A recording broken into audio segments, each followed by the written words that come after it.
Bismillahirrahmanirrahim. Assalamualaikum warahmatullahi wabarakatuh. Selamat pagi semuanya. Bagaimana kabarnya hari ini? Semoga saat ini kalian dalam kondisi sehat dan tentunya semangat dalam menjalankan aktivitas hari ini. Pada pertemuan kali ini kita akan melakukan pembelajaran seperti biasa. Namun mengingat kondisi di saat pandemi COVID ini, kita tidak dapat melaksanakan pembelajaran secara konvensional. Seperti biasa, untuk itu saya membuat video pembelajaran ini agar kegiatan belajar mengajar tetap terlaksana. Oke, tetap semangat! Nah, pada pembahasan kali ini kita akan melakukan pembelajaran mengenai program linear dengan metode simplex. Sebelumnya kan sudah diajarkan mengenai metode grafik. Nah, kali ini kita akan membahas mengenai metode simplex. Akan tetapi sebelum memulai pembelajaran kali ini, marilah kita berdoa terlebih dahulu agar senantiasa dimudahkan dalam belajar. Berdoa dimulai. Nah, baiklah, berdoa selesai. Nah, jangan lupa untuk absensi di Google Form yang telah saya kirim ke Google Classroom ya. Nah, oke, kita mulai. Sebelumnya, apakah kalian sudah mengetahui tentang metode simplex? Nah, intinya dari metode simplex ini ialah metode yang digunakan untuk menyelesaikan permasalahan program linear yang variabelnya itu lebih dari 2. Nah, bisa dibayangkan kan? Nah, karena sebelumnya mengenai metode grafik kan, metode grafik itu variabelnya masih sederhana gitu. Jadi, kalau metode simplex itu tujuan dari pembelajaran ini ialah mahasiswa itu diharapkan mampu yang pertama memahami dan menjelaskan pengertian metode simplex. Kemudian yang kedua, memahami dan menjelaskan istilah-istilah dalam metode simplex. Kemudian yang ketiga, memahami langkah-langkah metode simplex. Dan yang keempat, memahami masalah program linear bentuk maksimum. Jadi nanti saya akan memberi contohnya itu bentuk maksimum. Kemudian yang terakhir adalah mahasiswa itu mampu menyelesaikan masalah program linear bentuk maksimum gitu. Pengertian metode simplex. Metode simplex merupakan salah satu teknik penyelesaian dalam program linear yang digunakan sebagai teknik pengambilan keputusan dalam permasalahan program linear gitu, berhubungan dengan mengalokasikan sumber daya yang optimal. Kemudian, metode simplex digunakan untuk mencari nilai optimal dari program linear yang melibatkan banyak constraint atau pembatas dan banyak variabel, yaitu lebih dari 2 variabel. Istilah dalam metode simplex. Yang pertama itu ada iterasi. Apa sih iterasi? Iterasi ini adalah tahapan perhitungan di mana nilai dalam perhitungan itu tergantung dari nilai tabel sebelumnya. Nah, kemudian yang kedua itu ada variabel non-basis. Variabel ini merupakan variabel yang nilainya itu diatur menjadi 0 pada sembarang iterasi. Dalam terminologi umum, jumlah variabel non-basis ini selalu sama dengan derajat bebas dalam sistem persamaan. Kemudian ada variabel basis. Nah, variabel basis ini merupakan variabel yang nilainya bukan 0 pada sembarang iterasi. Pada solusi awal, variabel basis ini merupakan variabel slack atau variabel buatan gitu. Secara umum, jumlah variabel batas selalu sama dengan jumlah fungsi pembatas atau tanpa fungsi non-negatif. Nah, kemudian ada solusi atau nilai kanan. Nah, apa sih sumber daya pembatas yang masih tersedia? Nah, pada solusi awal ini nilai kanan atau solusi ini sama dengan jumlah sumber daya pembatas awal yang ada karena aktivitas belum dilaksanakan. Kemudian ada variabel slack. Nah, variabel slack ini merupakan variabel yang ditambahkan ke model matematik kendala untuk mengkonversikan pertidaksamaan menjadi persamaan. Nah, penambahan variabel ini terjadi pada tahap inisialisasi. Nah, pada solusi awal variabel slack akan berfungsi sebagai variabel basis. Kemudian ada variabel buatan. Nah, variabel buatan ini adalah variabel yang ditambahkan ke model matematik kendala dengan bentuk lebih besar dari sama dengan atau sama dengan. Nah, untuk difungsikan sebagai variabel basis awal. Variabel ini harus bernilai 0. Nah, pada solusi optimal gitu. Karena kenyataannya variabel ini tidak ada, maka variabel ini hanya ada di atas kertas. Nah, kemudian ada kolom pivot. Nah, kolom pivot ini merupakan kolom yang memuat variabel masuk. Koefisien pada kolom ini akan menjadi pembagi nilai kanan atau solusi untuk menentukan baris pivot atau baris kerja. Kemudian ada baris pivot. Nah, salah satu baris di antara variabel basis yang memuat variabel keluar. Kemudian ada elemen pivot. Elemen yang terletak pada perpotongan kolom dan baris pivot. Nah, elemen pivot ini akan menjadi dasar perhitungan untuk tabel simplex berikutnya gitu. Kemudian ada variabel masuk. Nah, variabel masuk ini adalah variabel yang terpilih untuk menjadi variabel basis pada iterasi berikutnya. Nah, variabel masuk ini dipilih satu di antara variabel non basis pada setiap iterasi. Variabel ini pada iterasi berikutnya akan bernilai positif. Kemudian ada variabel keluar. Nah, variabel keluar adalah variabel yang keluar dari basis pada iterasi berikutnya dan digantikan dengan variabel masuk gitu. Variabel keluar ini dipilih satu di antara variabel basis pada setiap iterasi dan bernilai 0. Ada beberapa ketentuan dalam penyelesaian metode simplex itu. Yang pertama yang perlu diingat adalah nilai kanan fungsi tujuan itu harus 0. Kemudian yang kedua, nilai kanan fungsi kendala harus positif. Nah, kemudian yang ketiga, fungsi kendala dengan tanda kurang dari sama dengan harus diubah ke bentuk sama dengan menambahkan variabel slack atau variabel surplus. Nah, penambahan slack variabel menyatakan kapasitas yang tidak digunakan atau tersisa pada sumber daya tersebut. Hal ini karena kemungkinan kapasitas yang tersedia itu tidak produksi gitu. Kemudian ada fungsi kendala dengan tanda lebih besar dari sama dengan diubah ke bentuk kurang dari sama dengan cara mengalihkan dengan -1 gitu. Kemudian lalu diubah ke bentuk persamaan sama dengan. Jadi intinya sama jika tandanya itu lebih kecil dari sama dengan maupun lebih besar dari sama dengan, ujung-ujungnya akan diubah ke bentuk sama dengan gitu dengan menambahkan variabel slack gitu. Kemudian karena nilai kanannya itu negatif, maka dikalikan lagi dengan -1 dan ditambah artificial variable gitu. Nah, artificial variable ini secara fisik tidak mempunyai arti dan hanya digunakan untuk kepentingan perhitungan saja. Kemudian yang terakhir itu fungsi kendala dengan tanda sama dengan harus ditambah artificial variable. Nah, selanjutnya ada langkah-langkah solusi dengan metode simplex. Yang pertama itu periksa apakah tabelnya itu layak atau tidak gitu. Kelayakan tabel simplex dilihat dari solusi atau nilai kanan. Nah, jika solusi ada yang bernilai negatif, maka tidak layak. Tabel yang tidak layak tidak bisa diteruskan untuk dioptimalkan. Kemudian yang kedua ada tentukan kolom pivot. Selanjutnya jika tujuan maksimum, maka kolom pivotnya itu adalah kolom dengan koefisien fungsi tujuan negatif angka terbesar. Jika tujuannya itu minimum, maka kolom pivot adalah kolom yang koefisien fungsi tujuan positif angka terbesar. Kemudian setelah itu variabel keluar ditentukan dari rasio nilai kanan dengan elemen pada kolom pivot yang bersesuaian. Selanjutnya variabel keluar dipilih yang rasionya itu paling kecil. Kemudian tentukan baris pivotnya. Nah, baris pivot ini ditentukan setelah membagi nilai kanan atau solusi dengan elemen kolom pivot yang bersesuaian. Selanjutnya baris pivot adalah baris dengan rasio pembagi terkecil. Kemudian setelah itu baru menentukan elemen pivot. Nah, elemen pivot ini merupakan nilai yang terletak pada perpotongan antara kolom dan baris pivot gitu.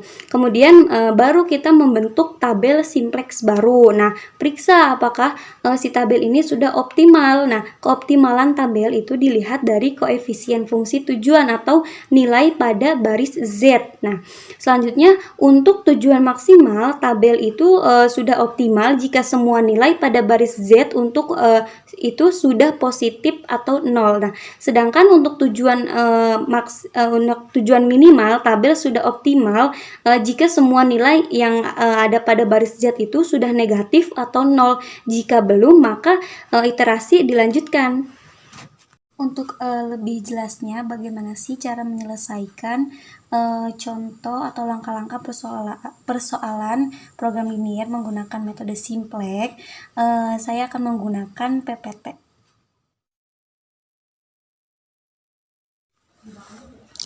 Nah, selanjutnya ini merupakan contoh metode simplex dengan kendala kurang dari sama dengan. Nah, contohnya di sini yaitu selesaikan dengan metode simplex dengan soal maksimumkan Z sama dengan 3x1 plus 2x2 dengan kendalanya itu x1 plus 2x2 kurang dari sama dengan 20 dan 3x1 plus x2 kurang dari sama dengan 20 dengan variabelnya itu x1 dan x2 lebih besar dari sama dengan 0.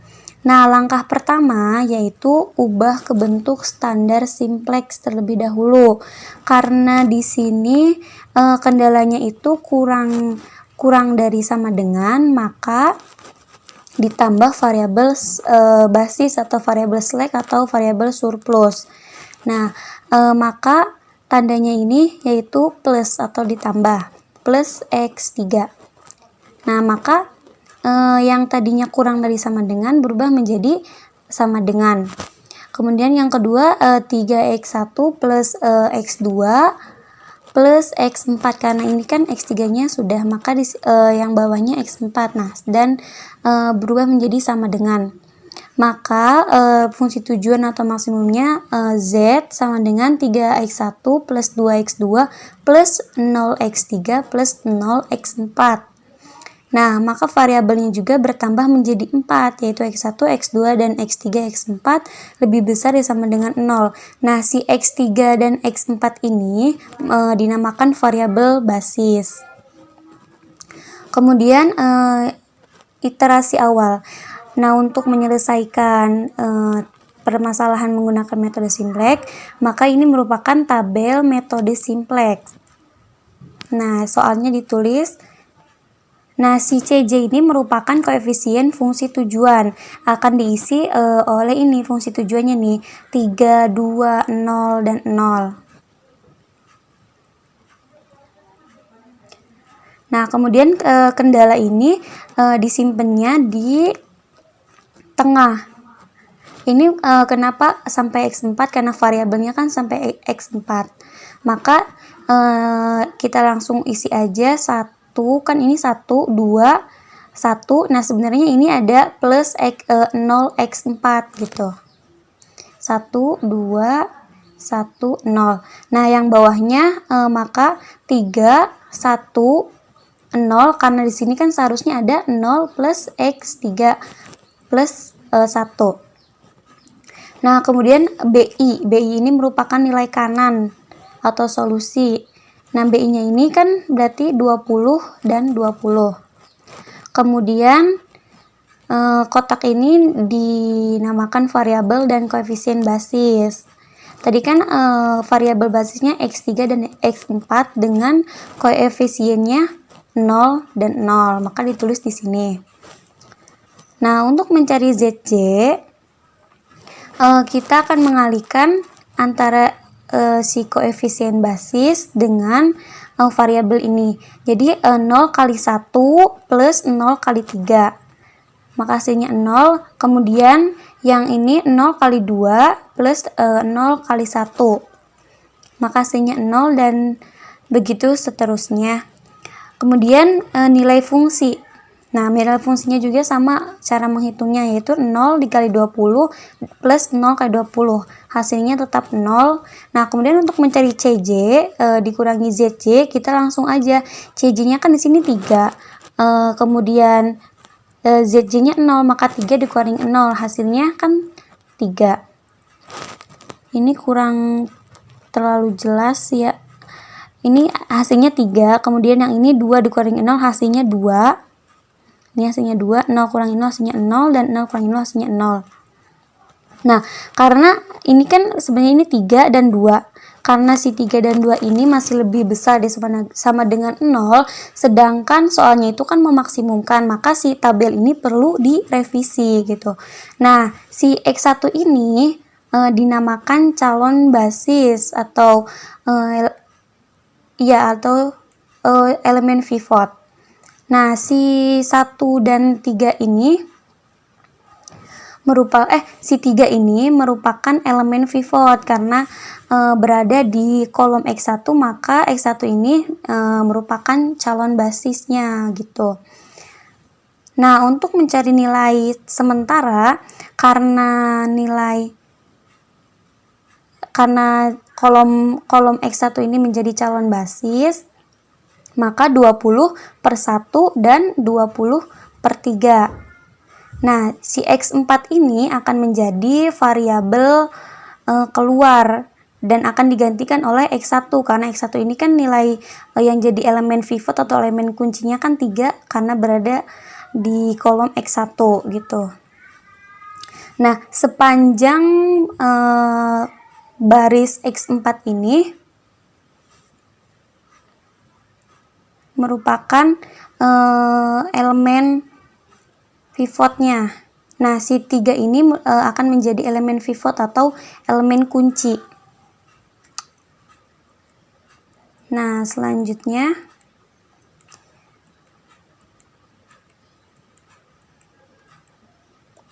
di sini ada elemen di baris di mana basis keluar masing-masing dibagi dengan elemen kunci. Nah, kita misalkan A, B, C, D, E, F, G, H. Ini yang ini. Nah, kita misalkan ini A, B, C, D, E, F, G, H.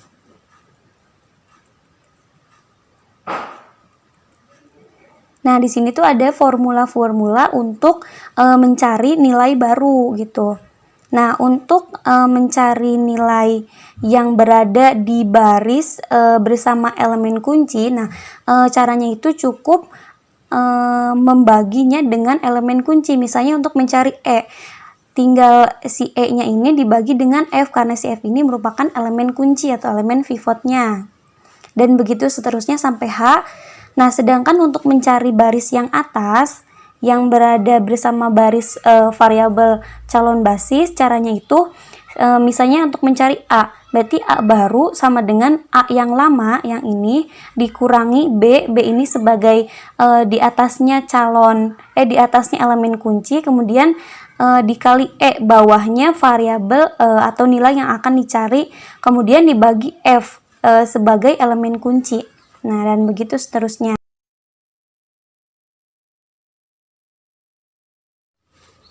Nah, selanjutnya ini kan yang tadi, yang atas ini merupakan tabel revisi yang pertama.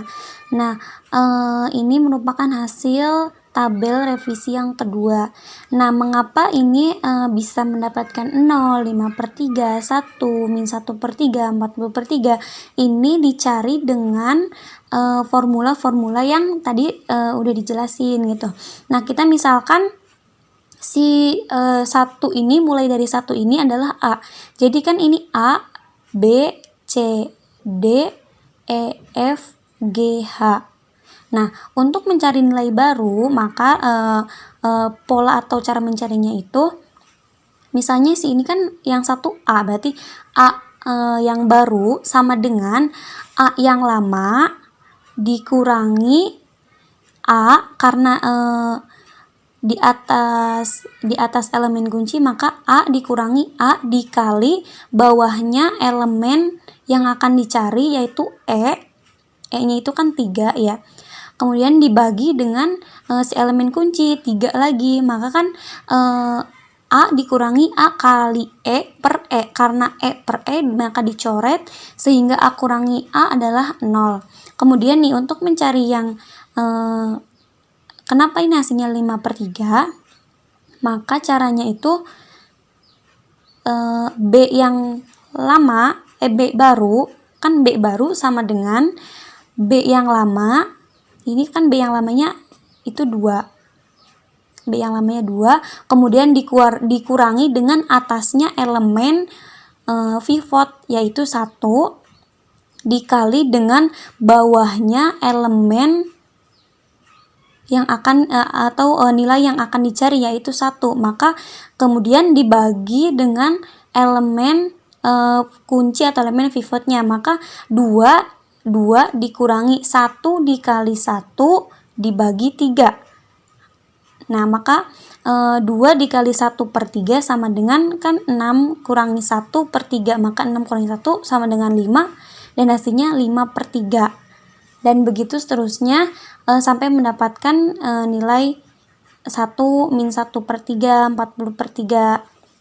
Nah, karena 5/3 nih, 5/3 ini merupakan nilai paling besar, maka untuk mencari nilai sementara, maka nilai kanan atau BI dibagi nilai terbesar. Nih, untuk mencari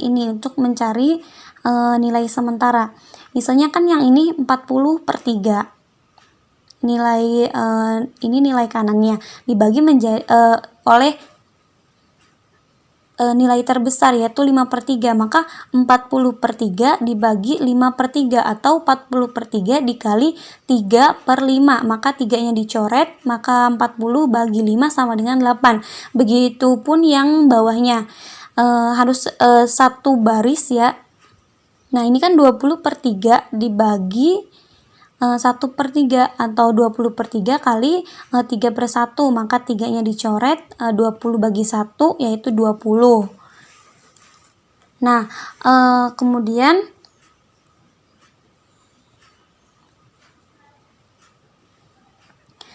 tadi kan yang awal ini kan elemen kuncinya kan 3.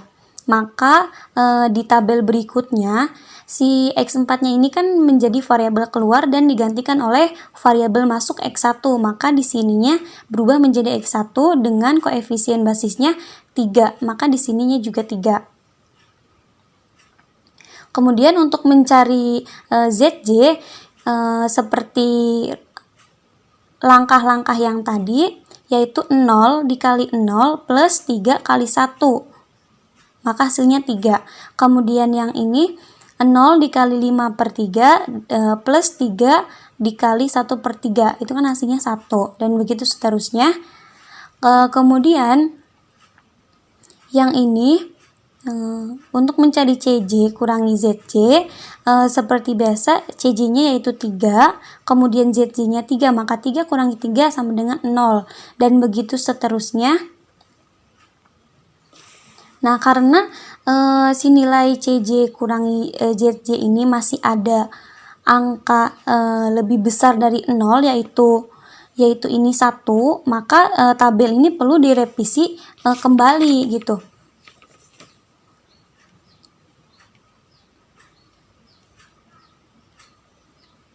Nah, ini revisi kembali menjadi tabel 3 atau iterasi 3.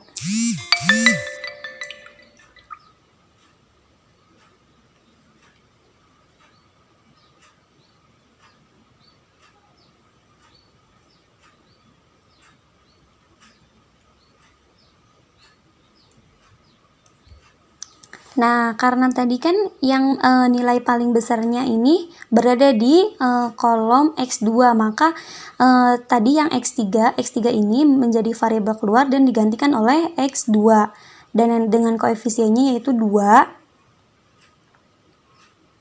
Kemudian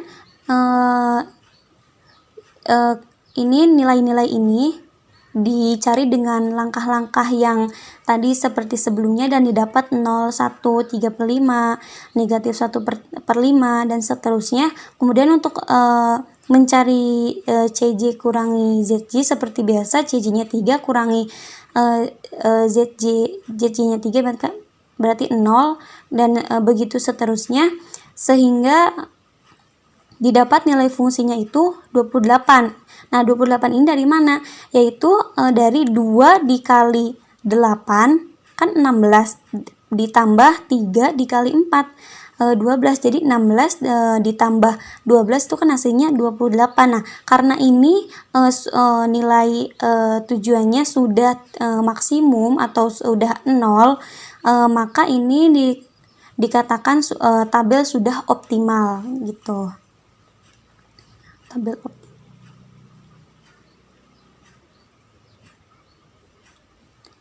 Nah, kemudian ini interpretasi geometrinya. Nah, ini merupakan rangkuman atau proses tadi atau saat mencari iterasi awal, iterasi kedua dan iterasi ketiga, ini rangkumannya bisa dilihat, dan ini merupakan tabel secara geometrisnya. Nah, sebenarnya metode simplex ini emang caranya itu lebih lama, tapi dapat menyelesaikan lebih dari 2 variabel gitu. Bisa dilihat. Nih kan nilai terakhirnya ini kan udah 0, 0, min, jadi kan udah optimal.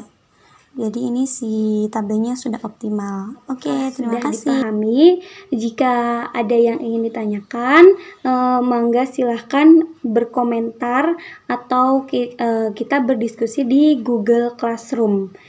Terima kasih. Wassalamualaikum warahmatullahi wabarakatuh.